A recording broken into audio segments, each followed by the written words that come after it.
Found in the Irish Sea in between Great Britain and Ireland, you will find this very interesting island. The island in question is the Isle of Man. It is actually not part of the UK, nor is it a country or territory. So what on earth is it? What goes on there, and why does it have one of the weirdest flags on Earth? So let's swim across and investigate.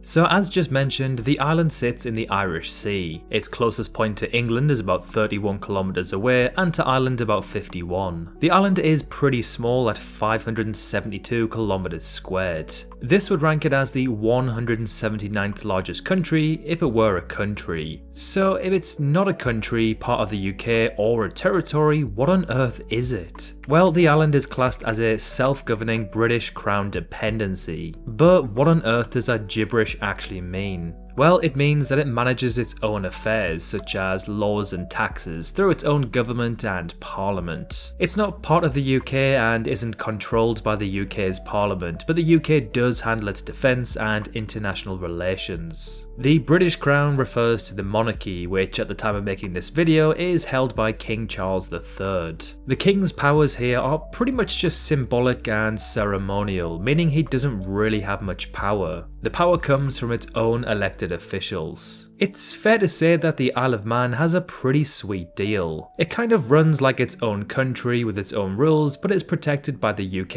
and its allies. However, as it's not a sovereign country, it can't join organisations like NATO or the EU on its own. It is also surprisingly not part of the British Commonwealth. Its physical position is also very advantageous. As previously mentioned, it sits nicely in between Great Britain and Ireland. Cut off these choke points here and it'd be extremely hard for anyone to invade.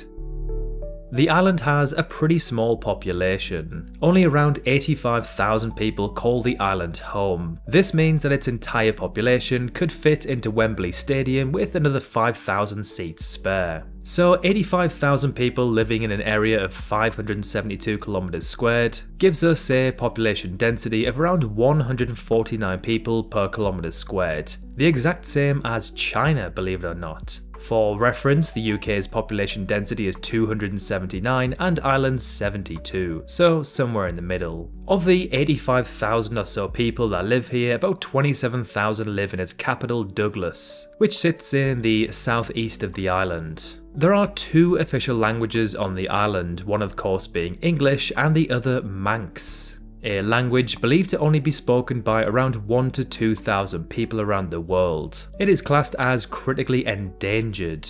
This is what it sounds like. The jig der reich, the agna der augenter talo mation snow, hoodden and an Jewish gachlay, at lay down the locht and met us in lay thousand the Jenu locht. To me, it kind of sounds like a mixture of some Nordic language mixed with Irish and Scottish. Being from England myself, it sounds so familiar, but of course I don't understand a single word.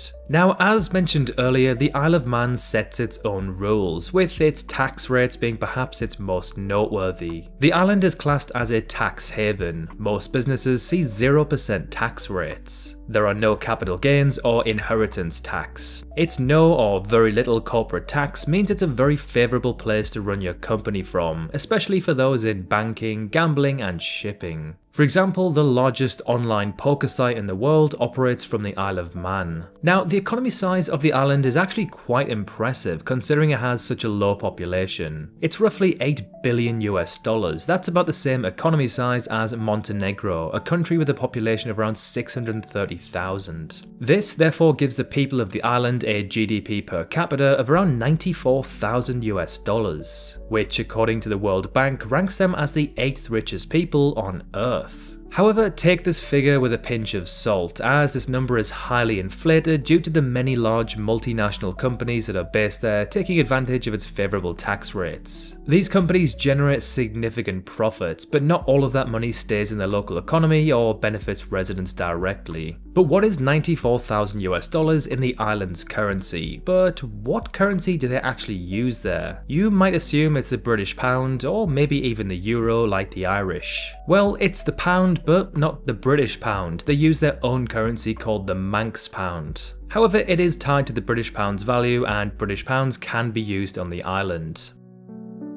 So enough about money and tax, let's take a look at what the island actually looks like. So the island consists of one single main island alongside several smaller islets. The terrain is generally classed as being quite similar to that of England, to the northwest specifically, as both regions see lush green hills, rugged coastline with dramatic cliffs and sandy beaches. This makes complete sense, seeing as though the island is believed to have been connected to Great Britain some 10,000 years ago during the Ice Age, when sea levels were much lower. But as the Ice Age ended, Isle of Man became the isolated island as we know it today. The general vibe of the island could definitely be described as rugged, remote, and raw. The highest point on the island is Snaefell, which measures 620 meters above sea level. The island's climate is heavily influenced by the Gulf Stream, which means it has a temperate maritime climate, meaning mild, wet winters and cool, relatively dry summers. The highest recorded temperature on the island was 28.1 degrees Celsius in 1983.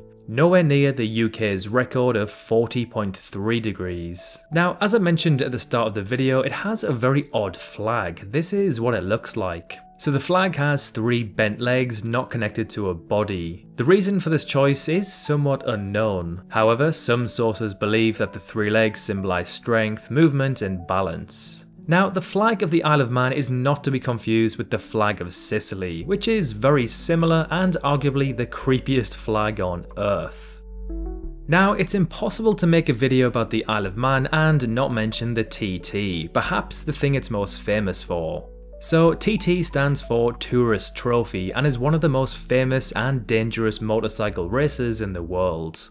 It's a race where motorcyclists drive at insane speeds across the island's public roads, often exceeding 200 miles per hour. The event has taken place yearly since 1907 and has seen some 270 deaths. Now, excluding the extremely dangerous TT race, the island by some sources is claimed to be the safest place in the British Isles. Most of the crimes that are committed are non-violent offences like money laundering. The crowdsourced database website Numbeo actually has the Isle of Man ranking as the 6th safest place in the world. On the same website, the Isle of Man has a quality of life score of 218, which actually ranks it 2nd in the world, only behind Luxembourg. However, there is very little or reliable data to support this, so use your own judgment with this one. So there we have it, the Isle of Man in a nutshell. Sounds like a pretty nice place to live, right? Like and subscribe for more geography content, and as always, thank you very much for watching.